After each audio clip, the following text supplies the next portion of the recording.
सुस्वागतम। महाबळेश्वर गिरिस्थान नगर परिषद संचलित गिरिस्थान प्रशाला कनिष्ठ महाविद्यालय महाबळेश्वर, मी प्राध्यापक गुलाब आंबळे आपलं स्वागत करत आहे। आज आपण आपलं जे प्रकरण 7 चालू आहे, प्रदेश आणि प्रादेशिक विकास, यामध्ये आपण प्रदेश म्हणजे काय आणि प्रादेशिक विकास म्हणजे काय याची माहिती घेतलेली आहे। प्रदेशांचे जे वेगवेगळे जे प्रकार जे आहेत, या प्रकारासंबंधी माहिती घेतलेली आहे आणि या प्रदेशांचा प्रादेशिक विकास म्हणजे काय आणि या प्रादेशिक विकास कसा केला जातो, तर या संदर्भात आज आपण जो उपघटक जो आहे प्रादेशिक विकासावर परिणाम करणारे घटक, याविषयीची माहिती जी आहे ती माहिती आजच्या पाठामध्ये आज आपण पाहणार आहोत। प्रादेशिक विकासावर परिणाम करणारे घटक म्हणजे प्रदेश जो आहे, या प्रदेशाचा विकास किंवा प्रादेशिक विकास या विकासावर कोणकोणते घटक परिणाम करतात, वेगवेगळ्या उदाहरणांच्या सहाय्याने आज आपण हा जो प्रादेशिक विकास जो आहे, या प्रादेशिक विकासासंबंधीची माहिती जी आहे ही माहिती आज आपण घेणार आहोत। म्हणजे प्रादेशिक विकासावर परिणाम करणारे घटक कोणकोणते आहेत, तर प्रादेशिक विकासाचा एकच एक मापदंड नाही, म्हणजे एकाच प्रकारे हा जो प्रादेशिक विकास जो आहे हा एका प्रकारामधून त्याचा जो मापदंड जो आहे, हा मापदंड एकाच प्रकारचा नाही किंवा एखाद्या क्षेत्राचा विकास करण्यासाठी एकमेव मापदंड वापरता येणार नाही। म्हणजे एकच घटक जो आहे का एकच मापदंड जो आहे, हा मापदंड एखाद्या प्रदेशाच्या विकासासाठी आपल्याला वापरता येणार नाही। त्यासाठी अनेक घटक जे आहेत, अनेक घटक यावरती परिणाम करत जे आहेत हे परिणाम करत असतात। म्हणजे प्रादेशिक विकासावर प्रामुख्याने प्राकृतिक घटक, लोकसंख्याविषयक घटक, भूमी उपयोजन आणि तेथे केल्या जाणाऱ्या आर्थिक क्रिया या 4 प्रमुख घटकांचा मोठा प्रभाव पडत असतो। मग प्रादेशिक विकास जो आहे, प्रादेशिक विकासावर कोणते घटक परिणाम करतात, तर पहिला घटक आहे प्राकृतिक घटक। म्हणजे वेगवेगळे जे प्राकृतिक घटक आहेत, हवामान आहे, भूपृष्ठ रचना आहे, मृदा आहे, पाणी पुरवठ्याची साधने आहेत, त्या ठिकाणी असणाऱ्या वनस्पतींची उपलब्धता, त्या ठिकाणी आढळणाऱ्या वेगवेगळ्या प्रकारची खनिजे, हे जे घटक जे आहेत या घटकांचा परिणाम त्या ठिकाणच्या प्रादेशिक विकासावरती होत असतो। म्हणजे हे जे घटक जे आहेत, या घटकांना आपण ज्या वेळेला आर्थिक मूल्य प्राप्त करून देत असतो, त्यावेळेला आपोआपच तो जो प्रदेश जो आहे त्या प्रदेशाचा विकास जो आहे विकास होत असतो, हे प्राकृतिक घटक। त्यानंतर लोकसंख्या विषयक घटक, म्हणजे लोकसंख्या जी आहे, या लोकसंख्येची वाढ, लोकसंख्येचे वितरण आणि लोकसंख्येचं जे संक्रमण जे आहे, याविषयीचे जे लोकसंख्या शास्त्रातील जे घटक जे आहेत, या घटकांचा परिणामही त्या प्रदेशाच्या विकासावरती होत असतो। त्यानंतर भूमी उपयोजन, म्हणजे त्या प्रदेशाला उपलब्ध झालेली जी भूमी जी आहे, या भूमीचा उपयोग कशा प्रकारे केलेला आहे, म्हणजे त्या ठिकाणी एकूण जमिनीपैकी किती टक्के क्षेत्रावरती इमारती आहेत, किती टक्के क्षेत्रावर रस्त्यांचा विकास केलेला आहे, किती टक्के क्षेत्र शेतीच्या विकासावर शेतीखाली आहे, यासारखे जे भूमी उपयोजन जे आहे याचाही परिणाम जो आहे, हा परिणाम हा प्रादेशिक विकासावरती होत असतो। आणि एक घटक आहे की तेथे केल्या जाणाऱ्या आर्थिक क्रिया, मानवाच्या ज्या आर्थिक क्रिया ज्या आहेत, आपण आर्थिक क्रियांची माहिती घेतलेली आहे। प्राथमिक आर्थिक क्रिया, द्वितीयक आर्थिक क्रिया, तृतीयक आर्थिक क्रिया, चतुर्थक आर्थिक क्रिया आणि पंचम आर्थिक क्रिया, अशा ह्या ज्या आर्थिक क्रिया ज्या आहेत याचाही परिणाम हा या प्रादेशिक विकासावरती होत असतो। म्हणजे हे जे घटक जे आहेत, या घटकांचा परिणाम प्रादेशिक विकासावरती झालेला आहे। आता आपण पहिला घटक जो आहे, पहिला घटक कोणता आहे, तर प्राकृतिक घटक आणि प्रादेशिक विकास। जे प्राकृतिक घटकांचा या प्रदेशाच्या विकासावर कसा परिणाम होतो, या संदर्भात आता सुरुवातीला आपण माहिती घेऊया की प्राकृतिक घटक कोणते आहेत, तर ते प्रदेशाचे स्थान, म्हणजे कोणत्या ठिकाणी तो प्रदेश आहे, त्याचे अक्षवृत्तीय स्थान असेल, रेखावृत्तीय स्थान असेल, सापेक्ष स्थान, निरपेक्ष स्थान, म्हणजे भौगोलिक खुणांचा संदर्भ घेऊन सांगितले जात असणारे स्थान, या प्रदेशाचे स्थान नेमके कोणत्या ठिकाणी आहे, तर त्याचाही परिणाम या प्रादेशिक विकासावरती होत असतो। म्हणजे एखाद्या प्रदेशाला मोक्याचे स्थान जर उपलब्ध झालेले जर असेल तर आपोआपच त्या प्रदेशाचा विकास जो आहे हा विकास होत असतो. म्हणजे एखाद्या ठिकाणाहून राष्ट्रीय महामार्ग गेलेला आहे किंवा रेल्वे मार्ग गेलेला आहे, तर त्या ठिकाणी जो प्रदेशाचे स्थान जर असेल तर त्या ठिकाणचे जी काही भौगोलिक साधनसंपत्ती जी आहे, नैसर्गिक साधनसंपत्ती जी आहे, तिला आर्थिक महत्त्व प्राप्त होते आणि मग त्या प्रदेशाचा विकास जो आहे हा विकास आपोआपच होत असतो. म्हणजे प्रदेशाचे स्थान, तेथील हवामान, प्रदेशाची प्राकृतिक रचना, उंची, त्याची समुद्र सपाटीपासून त्या प्रदेशाची उंची, त्या ठिकाणी असणारी मृदा, पाण्याची उपलब्धता, समुद्राचे सानिध्य, नैसर्गिक बंदराची शक्यता, असे विविध प्राकृतिक घटक त्या प्रदेशाच्या प्रादेशिक विकासावर परिणाम करत असतात. म्हणजे या घटकांचा परिणाम जो आहे हा परिणाम हा प्रादेशिक विकासावरती झालेला आपणाला दिसून येतो. म्हणजे समुद्र सानिध्य जर आपले जर असेल किंवा त्या ठिकाणी नैसर्गिक बंदर जर असेल, आपोआपच त्या प्रदेशाचा विकास जो आहे हा विकास वेगाने होत असतो. आपण मुंबईचं जर उदाहरण घेतलं तर मुंबईला समुद्र सानिध्य लाभलेलं आहे आणि त्याचबरोबर एक उत्तम असं नैसर्गिक बंदर म्हणून मुंबईचा विकास झालेला आहे. आणि म्हणून आपोआपच तो जो प्रदेश जो आहे त्या प्रदेशाचा विकास आपल्याला दिसून येतो. म्हणजे तेथील त्या प्रदेशाचे हवामान समशीतोष्ण कटिबंधीय आहे किंवा शीत कटिबंधामध्ये जो प्रदेश आहे किंवा उष्ण कटिबंधामध्ये प्रदेश आहे किंवा वाळवंटी प्रदेशामध्ये त्याचे स्थान आहे, याचाही परिणाम, या हवामानाचा परिणाम हा प्रादेशिक विकासावरती झालेला आपल्याला दिसून येतो. म्हणजे तेथील हवामान कसं आहे किंवा त्या ठिकाणची समुद्र सपाटीपासूनची उंची. आता उदाहरण पाहता आपण आपलं महाबळेश्वर हे ठिकाण जे आहे, महाबळेश्वरचा प्रदेश, महाबळेश्वरची उंची समुद्र सपाटीपासून 1500 मीटरवरती महाबळेश्वर आहे. म्हणजे उंची महाबळेश्वरची जास्त आहे आणि या ठिकाणचं जे हवामान जे आहे हे हवामान कसं आहे, आल्हाददायक आणि थंड असं हवामान आहे. आणि त्यामुळे आपोआपच या ठिकाणचा जो प्रदेश जो आहे म्हणजे हवामानाचा उपयोग त्या ठिकाणच्या प्रदेशाच्या विकासासाठी झालेला आहे. किंवा त्या ठिकाणची उंची जी आहे, समुद्र सपाटीपासूनची उंची 1500 मीटर आहे आणि त्यामध्ये हवामान थंड आहे. त्यामुळे आपोआपच या प्रदेशामध्ये, आपल्या या प्रदेशामध्ये कोणता व्यवसाय विकसित झालेला आहे तर पर्यटन व्यवसायाचा विकास झालेला आहे. आणि या पर्यटन व्यवसायातून लोकांना अनेक प्रकारचा रोजगार जो आहे हा रोजगार उपलब्ध झालेला आहे आणि त्यातूनच प्रदेशाचा विकास जो आहे हा विकास झालेला दिसून येतो. म्हणजे असे घटक जे आहेत ते घटक, प्राकृतिक घटक प्रदेशाच्या विकासावरती परिणाम करत आपल्याला दिसून येतात. आल्हाददायक हवामान असणारा प्रदेश विकासात अग्रेसर असतो. म्हणजे हवामान सम आहे, आल्हाददायक हवामान आहे, तर त्याचा विकास जो आहे विकास वेगाने होतो. तर तुलनेने विषम हवामानाचे प्रदेश, खंडांतर्गत प्रदेश आहेत, विषम हवामानाचे आहेत, ते विकासात मागे पडतात. सागरी किनारी मैदान, नद्यांची खोरी येथील मैदानी प्रदेश प्रादेशिक विकासात अग्रेसर असतात.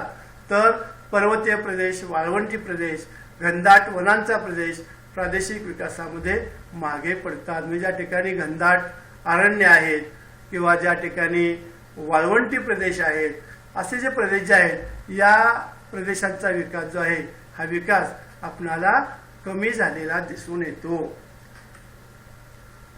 तर पुढचा घटक आहे लोकसंख्या आणि प्रादेशिक विकास. तर लोकसंख्या हा जो घटक जो आहे, लोकसंख्या ही एक आपण नैसर्गिक साधनसंपत्ती म्हणून या लोकसंख्येचा आपण विचार करतो, लोकसंख्येचा अभ्यास करतो. लोकसंख्या ही एक नैसर्गिक साधनसंपत्ती आहे आणि या जर नैसर्गिक साधनसंपत्तीचे आपण जर कौशल्य जर विकसित केलं किंवा लोकसंख्या ही कौशल्य प्रधान असेल, कार्यक्षम जर असेल, तर त्या प्रदेशावर त्या लोकसंख्येचा परिणाम होतो आणि जो विकास जो आहे हा विकास वेगाने झालेला आपल्याला दिसून येतो. कार्यक्षम लोकसंख्या हे या ठिकाणी महत्त्वाचं आहे प्रदेशाच्या विकासामध्ये. आता या ठिकाणी लोकसंख्या आणि प्रादेशिक विकास हे दोन्ही घटक एकमेकावर परिणाम करतात. म्हणजेच लोकसंख्येचे घटक प्रादेशिक विकास ठरतात आणि प्रादेशिक विकास लोकसंख्येचे गुणात्मक घटक ठरवतात. लोकसंख्येच्या संख्यात्मक घटकाचा प्रादेशिक विकासावर परिणाम होतो. किती लोकसंख्या आहे आणि ही लोकसंख्या गुणात्मक दृष्ट्या कशी आहे, लोकसंख्येचे गुण लोकसंख्येमध्ये असणारी कौशल्य याचा परिणाम हा प्रादेशिक विकासावर होत असतो.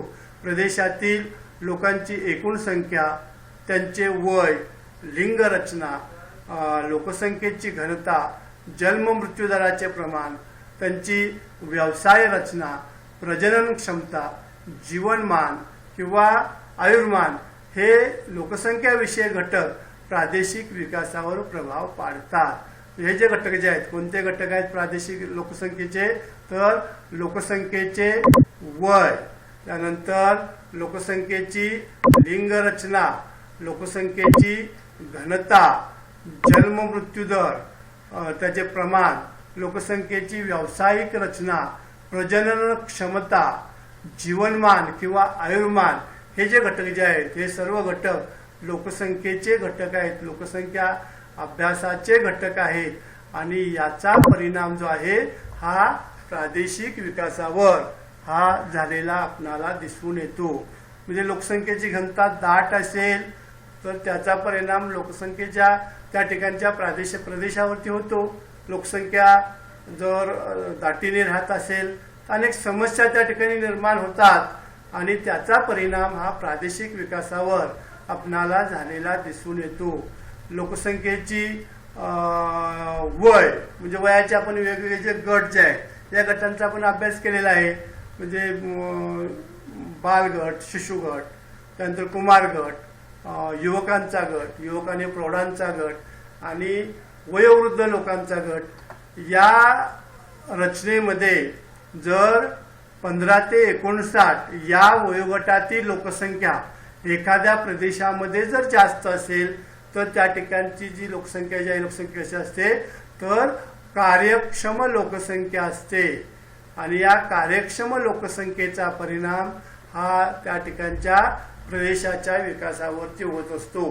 प्रदेशाचा विकास जो आहे हा विकास त्या ठिकाणी वेगाने होत असतो.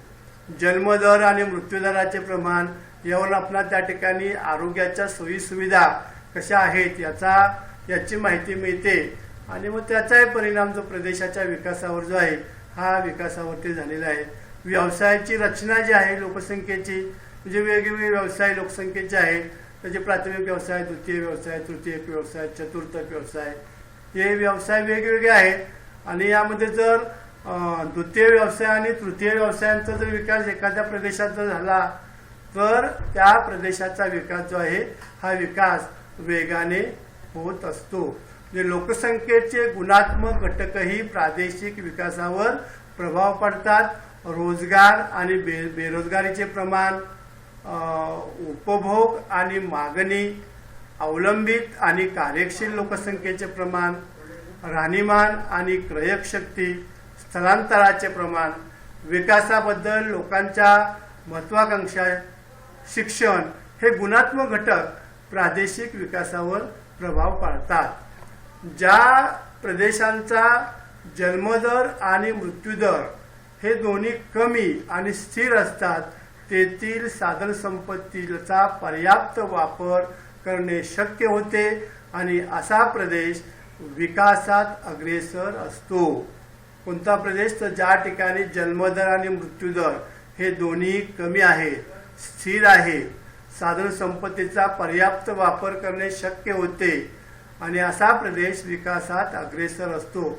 म्हणूनच लोकसंख्या संक्रमणाच्या 4थ्या आणि 5व्या टप्प्यातील प्रदेश विकासात अग्रेसर असतात. हे आता लोकसंख्येचे संक्रमण जे आहे ते आपण पाठीमागे लोकसंख्येच्या प्रकरणामध्ये याचा अभ्यास केलेला आहे. लोकसंख्या संक्रमणाचे टप्पे, पहिला टप्पा, दुसरा टप्पा, तिसरा टप्पा, 4था टप्पा आणि 5वा टप्पा असे वेगवेगळे संक्रमणाचे टप्पे आहेत. आणि ज्या ठिकाणी मृत्यूदर आणि जन्मदर स्थिर आहे म्हणजे त्या ठिकाणी लोकसंख्येची वाढ जी आहे ही लोकसंख्येची वाढ सुद्धा स्थिर असते आणि त्यामुळे त्या ठिकाणच्या साधन संपत्तीचा पर्याप्त वापर करणे शक्य होते आणि आपापच तो जो प्रदेश जो आहे त्या प्रदेशाचा विकास जो आहे हा विकास हा जास्त झालेला आपल्याला दिसून येतो. संक्रमणाच्या 4थ्या आणि 5व्या टप्प्यातील प्रदेश, मग त्या ठिकाणी कोणते प्रदेश आहेत 4थ्या आणि 5व्या टप्प्यामध्ये असणारे? कोरिया एक प्रदेश आहे, विकास वेगाने होत आहे त्या ठिकाणचा. जपान असेल, संयुक्त संस्थाने असेल, हे जे प्रदेश आहेत 4थ्या आणि 5व्या टप्प्यामध्ये आहेत आणि त्यामुळे त्या ठिकाणचा जो विकास जो आहे हा विकास वेगाने होत आहे. तर पहिल्या टप्प्यामध्ये असणारे केनियासारखा असेल किंवा विषुववृत्तीय हवामानाच्या प्रदेशामध्ये असणारे जे काही देश आहेत, न्यू गिनी यासारखे जे प्रदेश आहेत त्यांचा विकास जो आहे विकास कमी झालेला आपल्याला दिसून येतो.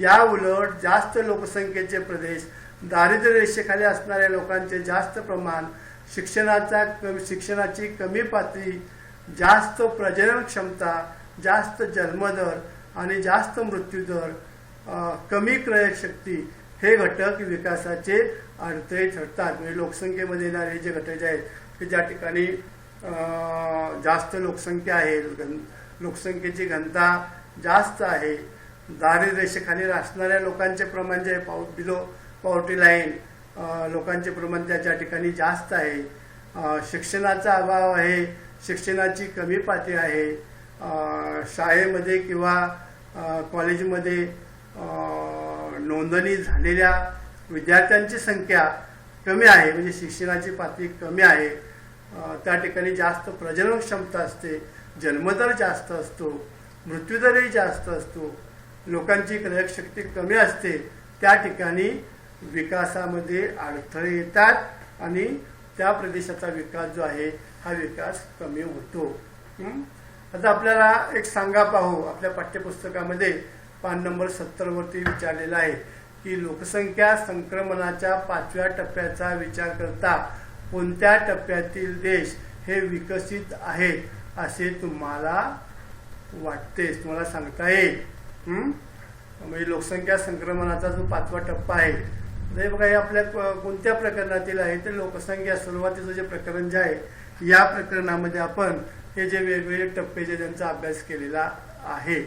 लोकसंख्या संक्रमणाच्या 5व्या टप्प्याचा विचार करता 4थ्या आणि 5व्या टप्प्यातील देश हे विकसित देश आहेत.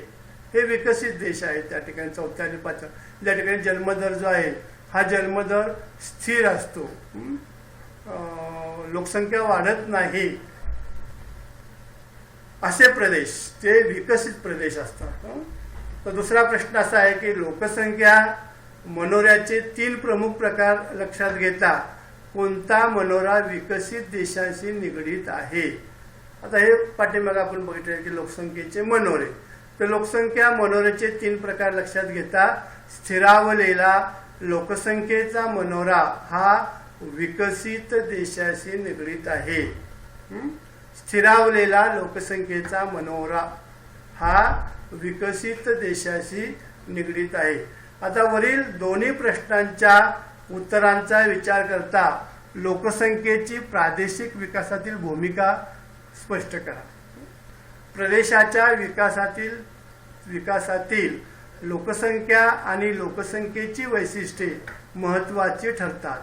जन्मदर जास्त असणाऱ्या देशात अवलंबित लोकांचे प्रमाण जास्त असते, तसेच मृत्यूदरही जास्त असणाऱ्या कार्यशील लोकसंख्येचे प्रमाण झपाट्याने कमी होते. या उलट मृत्यूदर कमी असल्यास जास्त वयोगटातील लोकांचे प्रमाण वाढून त्यांच्यावर होणाऱ्या वैद्यकीय व इतर खर्च वाढतो. त्यामुळे कमी जन्मदर आणि कमी मृत्यूदर अशा स्थिरावलेल्या परिस्थितीत लोकसंख्येची वाढ नगण्य असते, कार्यशील लोकसंख्येचे प्रमाण जास्त असते आणि मृत्यूदरही कमी असतो. याचा अर्थ वैद्यकीय सेवा सुविधांचाही विकास झालेला असतो. अशा प्रकारे प्रादेशिक विकासामध्ये लोकसंख्येची जी भूमिका जी आहे ही भूमिका महत्त्वाची असते. पुढे आपल्याला एक तक्ता दिलेला आहे, पहा बरे जमते का. 7.4 आपल्या पाठ्यपुस्तकामध्ये आहे की त्यामध्ये प्रदेश दिले आहेत अ, आ, इ, ई, उ, ऊ, ए, आय असे प्रदेशांची नाव आहे. आणि शाळेत येऊ घातलेल्या कुपोषित मुलांची टक्केवारी, प्रत्येक प्रदेशामध्ये शाळेमध्ये येतात मुले परंतु ती कुपोषित आहेत अशा मुलांची टक्केवारी वर्ष 2016. त्यानंतर शिक्षणावर सरकारी खर्च एकूण अर्थसंकल्पाची टक्केवारी वर्ष 2016 असे आपल्याला 2 तक्ते दिलेले आहेत, 2 कॉलम दिलेले आहेत आणि त्यामध्ये ही प्रत्येक प्रदेशाची जी टक्केवारी जी आहे ही टक्केवारी दिलेली आहे की शाळेत येऊन घातलेल्या कुपोषित मुलांची टक्केवारी प्रदेश जो आहे 2016 किती कुपोषित मुलांची टक्केवारी आहे तर 29.3 आणि वर्ष शिक्षणावर सरकारी खर्च अर्थसंकल्पातील टक्के किती आहे तर 4.70 या प्रदेशामध्ये आहे. आ मध्ये काय आहे तर कुपोषित मुलांची टक्केवारी आहे 19.2 आणि शिक्षणावरचा खर्च आहे 4.17. ई प्रदेशामध्ये कुपोषित मुलांची टक्केवारी 3.4 आणि शिक्षणावरील सरकारी खर्च जो आहे हा 7.10 आहे. ई मध्ये 12.8 आहे आणि टक्केवारी 5.40 आहे. ऊ मध्ये 31.7 कुपोषित मुलं या ठिकाणी जास्त आहेत आणि शिक्षणावरचा जो अर्थसंकल्पातला जो खर्च जो आहे हा आहे फक्त 4.09%. ऊ प्रदेशामध्ये 27% मुले कुपोषित आहेत आणि शिक्षणावरचा अर्थसंकल्पातला खर्च आहे 4.45%. ए प्रदेशामध्ये 3.1 कुपोषित मुलांची संख्या आहे तर 3.82 शिक्षणावरचा खर्च आहे अर्थसंकल्पातला. ऐ प्रदेशामध्ये 5.9 आहे कुपोषित मुलांची संख्या आणि शिक्षणावरचा खर्च आहे 5.95. आता या दिलेल्या माहितीच्या आधारे तुमचे निष्कर्ष लिहा. तसेच स्पिअरमन गुणानुक्रम सहसंबंधाच्या आधारे दोन्ही चलामधील सहसंबंधांची गणना करा. या प्रदेशातील विकासाबद्दल तुम्ही काय सांगू शकता. आता हे स्पिअरमन गुणानुक्रमाचा संबंधाचा जर आपण विचार केला तर जो निष्कर्ष आहेत आपले या ठिकाणचे की 7.4चे आपण वाचन केलेले आहे सर्व आणि निष्कर्ष जो आपल्याला या ठिकाणी लिहायचे आहे आणि स्पिअरमन गुणानुक्रम सहसंबंधाचा आधार जो आहे तर त्या चलामधील सहसंबंधाची गणना जी आकडेवारी दिलेली जी आहे या आकडेवारीची जर आपण गणना केली तर काय निष्कर्ष येईल तर या तक्त्यातील दोन्ही घटकांमध्ये दिलेल्या माहितीचा स्पिअरमॅन गुणानुक्रम सहसंबंधाच्या आधारे 2 चलामधील सहसंबंधाची गणना केली व त्याचे उत्तर -0.24 इतके आले. यावरून असे दिसते की दोन्ही चलामध्ये नकारात्मक सहसंबंध असून हा संबंध अत्यंत क्षीण स्वरूपाचा आहे. याचा अर्थ शाळेत येणाऱ्या कुपोषित मुलांची टक्केवारी आणि शिक्षणावर सरकारचा होणारा अर्थसंकल्पीय खर्च यांचा थेट प्रत्यक्ष कोणताही सहसंबंध दिसत नाही.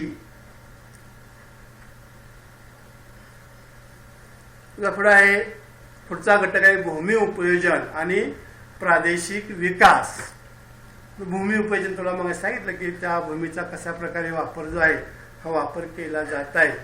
प्रत्येक प्रदेशातील लोकांच्या गरजेनुसार तेथील जमिनीची किंवा भूमी उपयोजनाचा कल आणि प्राथमिकता ही ठरते. त्यानंतर भूमी उपयोजने कधी स्थिर राहत नाही, ते म्हणजे बदल होतो, तर काळाप्रमाणे आणि परिस्थितीप्रमाणे बदलत असते. एखाद्या प्रदेशाची सामाजिक आर्थिक परिस्थिती जशी बदलत जाते तसे भूमी उपयोजनही बदलत जाते. याचा अर्थ देशाच्या आर्थिक विकासात बदलणाऱ्या भूमी उपयोजनांचाही प्रभाव पडत जातो. त्याचप्रमाणे बदलणारे भूमी उपयोजन आर्थिक विकासात हातभार लावते. ग्रामीण आणि शहरी वसाहती तसेच विकसित आणि अविकसित प्रदेशातील भूमी उपयोजनात लक्षणीय फरक दिसून येतो. ग्रामीण प्रदेशात प्रामुख्याने शेतीसाठी मोठ्या प्रमाणावर जमीन वापरली जाते. या उलट नागरी भागात जमिनीचा वापर प्रामुख्याने निवासी बांधकामासाठी आणि व्यावसायिक उपयोगासाठी केला जातो. अशाच प्रकारचा बदल विकसित आणि अविकसित देशांमध्येही दिसून येतो. विकसित देशात जमिनीचा वापर विविधांगी असतो, तसेच पुरेपूर वापर करण्याकडे कल असतो. या देशात नागरीकरणही वाढत जाते आणि त्यामुळे निवासी आणि व्यावसायिक जमिनीबरोबरच अधिकाधिक जमीन विविध संस्था, वाहतूक साधने, उद्योगासाठी वापरली जाते. आर्थिक विकासाचा स्तर जसा वाढत जातो, ग्रामीण भागाचे शहरी भागात आणि प्रदेशाचे विकसित प्रदेशात संक्रमण होते. या प्रक्रियेत नागरीकरणाची आणि त्यामुळे ग्रामीण भागात उपनगर ते नगर आणि अविकसित भागात विकसित भागात रूपांतर होते. आता भूमी उपयोजन तंत्राचा अभ्यास करून खालील प्रश्नांची उत्तरे लिहा. यामध्ये भूमी प्रदेश दिलेले आहेत, ते पहिल्यासारखेच आ इ ई उ ए आय ओ आ आ असे प्रदेश दिलेले आहेत. आणि या ठिकाणची भूमी उपयोजन जे आहे, लागवडी योग्य जमीन टक्केवारीमध्ये,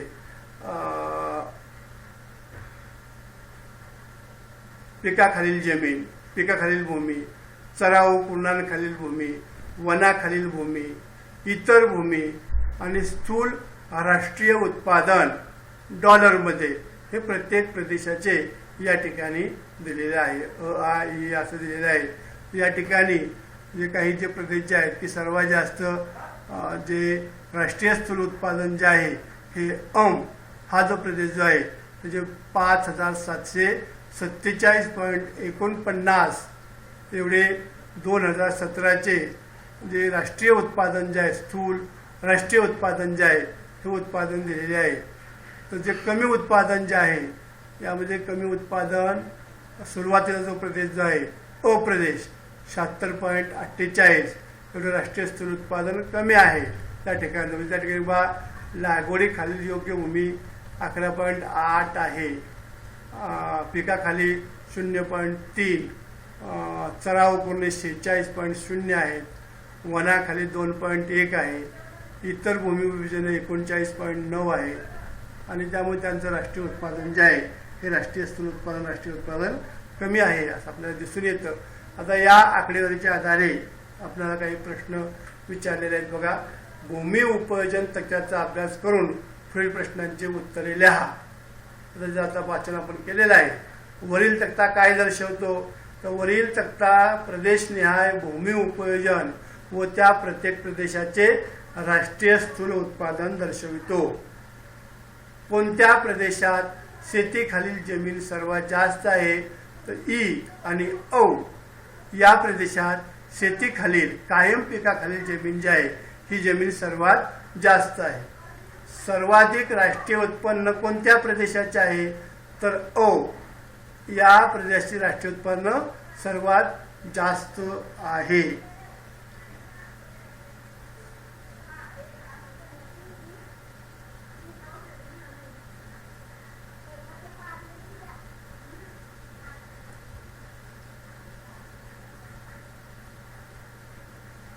नंतर कोणत्या प्रदेशात वनांखालील जमीन जास्त आहे? तर या प्रदेशात वनांखालील जमीन जास्त आहे.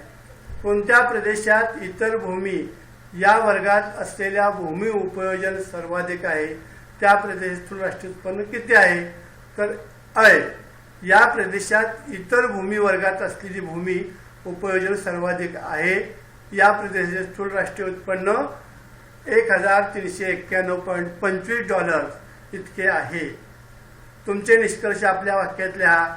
तर लागवडी योग्य भूमीचे प्रमाण जास्त असणाऱ्या प्रदेशामध्ये स्थूल राष्ट्रीय उत्पन्न जास्त आहे असे दिसते. मात्र असे असले तरी केवळ शेती कुरणे, वने या खालील भूमी उपयोजनाच्या प्रमाणावरून त्यांचे स्थूल राष्ट्रीय उत्पन्न असे सहसंबंध ठरवणे सहज शक्य होत नाही, कारण इतर अनेक घटकांचा यात विचार केला जात नाही. आर्थिक क्रिया आणि प्रादेशिक विकास.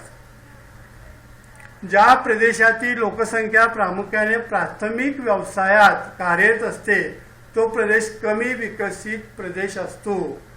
म्हणजे ज्या ठिकाणी प्राथमिक आर्थिक क्रिया जास्त आहेत, शेती करणे, पशुपालन करणे, लाकूड तोड करणे, खाणकाम करणे यासारखे जे व्यवसाय ज्या ठिकाणी जास्त आहेत त्या प्रदेशाचा कमी विकास झालेला आपल्याला दिसून येतो.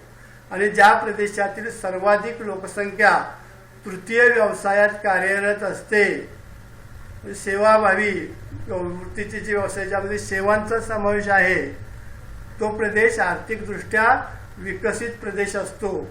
लोकसंख्येच्या अशा वितरणाचा थेट परिणाम त्या प्रदेशाच्या स्थूल राष्ट्रीय उत्पन्नातील प्राथमिक किंवा तृतीय व्यवसायाच्या योगदानावरही होतो. प्राथमिक व्यवसायात लोकसंख्या जास्त कार्यरत असल्यास प्राथमिक क्षेत्राचे स्थूल राष्ट्रीय उत्पन्नातील योगदान कमी असते. या उलट तृतीय व्यवसायात कार्यरत असलेल्या लोकसंख्येचे प्रमाण जास्त असल्यास तृतीय क्षेत्राच्या स्थूल उत्पन्नाचे राष्ट्रीय उत्पन्नातील योगदानही जास्त असते. या ठिकाणी पुन्हा एक तक्ता दिलेला आहे. प्रदेश अ आ इ ई उ आणि काय दिले की GDP मध्ये प्राथमिक क्षेत्राचे योगदान, GDP मध्ये द्वितीय क्षेत्राचे योगदान, तृतीय क्षेत्राचे योगदान आणि मानवी विकास निर्देशांक असं शेवटचा तक्ता आहे, शेवटचा कॉलम आहे. 2018चे आकडेवारी जी आहे ही आकडेवारी या ठिकाणी दिलेली आहे. आता यामध्ये मानवी विकासाचा निर्देशांक जो आहे हा बघा प्रत्येक प्रदेशाचा 0.93, 0.85, 0.71, 0.81 आणि 0.65 असा मानवी विकासाचा निर्देशांक आहे. हे 1% 1 पॉईंटपर्यंत मानवी विकासाचा निर्देशांक जो आहे हा निर्देशांक मोजला जातो. असा 0 ते 10 या प्रमाणामध्ये.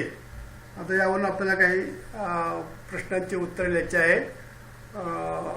कोणत्या प्रदेशात प्राथमिक क्रियांचे योगदान सर्वात कमी आहे? तर कोणत्या प्रदेशामध्ये आहे? तर अ प्रदेशात प्राथमिक क्रियांचे योगदान सर्वात कमी आहे. किती आहे? तर प्राथमिक क्रियांचे योगदान अ प्रदेशामध्ये फक्त 1% आहे. आणि त्यांचं राष्ट्रीय उत्पादन किती आहे? मानवी विकासाचा निर्देशांक 0.93 आहे. नंतर प्राथमिक आर्थिक क्रियांचे सर्वाधिक योगदान कोणत्या प्रदेशात आहे? तर प्राथमिक आर्थिक क्रियांचे सर्वाधिक योगदान ऊ या प्रदेशामध्ये आहे. ऊ प्रदेशामध्ये किती आहे? तर 14% एवढे आहे. आणि मग त्याचा विकासाचा निर्देशांक किती आहे? तर 0.65. थोडा कमी मानवी विकासाचा निर्देशांक हा त्या ठिकाणी आहे. तिसरा प्रश्न आहे कोणत्या प्रदेशातील तृतीय क्षेत्राचे योगदान अधिक आहे? तर आ या प्रदेशात तृतीय क्षेत्राचे योगदान जे आहे हे योगदान जास्त आहे. आ प्रदेशामध्ये तृतीय किती आहे? आ प्रदेशामध्ये तर 66% आहे.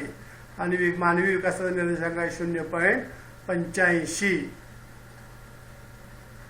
कोणत्या प्रदेशातील मानवी विकास निर्देशांक सर्वाधिक आहे? अ या प्रदेशाचा मानवी विकास निर्देशांक सर्वाधिक आहे.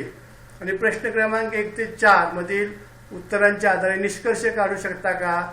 तर निष्कर्ष काय आहे? तर ज्या प्रदेशाच्या राष्ट्रीय उत्पादनात तृतीय क्षेत्राचे योगदान जास्त आहे अशा प्रदेशाचे किंवा देशाचे मानवी विकास निर्देशांक जास्त असतात. याउलट ज्या प्रदेशात राष्ट्रीय उत्पन्नात प्राथमिक क्षेत्राचे योगदान जास्त आहे अशा प्रदेशात मानवी विकास निर्देशांक कमी आहे. याचा अर्थ मानवी विकास निर्देशांक आणि तृतीय व्यवसायांचा विकास यांचा घनिष्ठ संबंध दिसून येतो. या ठिकाणी मानवाच्या ज्या आर्थिक क्रिया ज्या आहेत प्राथमिक द्वितीय तृतीय आर्थिक क्रिया याचाही परिणाम जो आहे हा परिणाम हा प्रादेशिक विकासावरती होत असतो. आणि मानवाचा जो विकास निर्देशांक जो आहे मानवी विकासाचा निर्देशांक हा सुद्धा या आर्थिक क्रिया ज्या आहेत त्या आर्थिक क्रियावर अवलंबून असल्याचा आपणाला दिसून येतो. या ठिकाणी आपण थांबूया. धन्यवाद.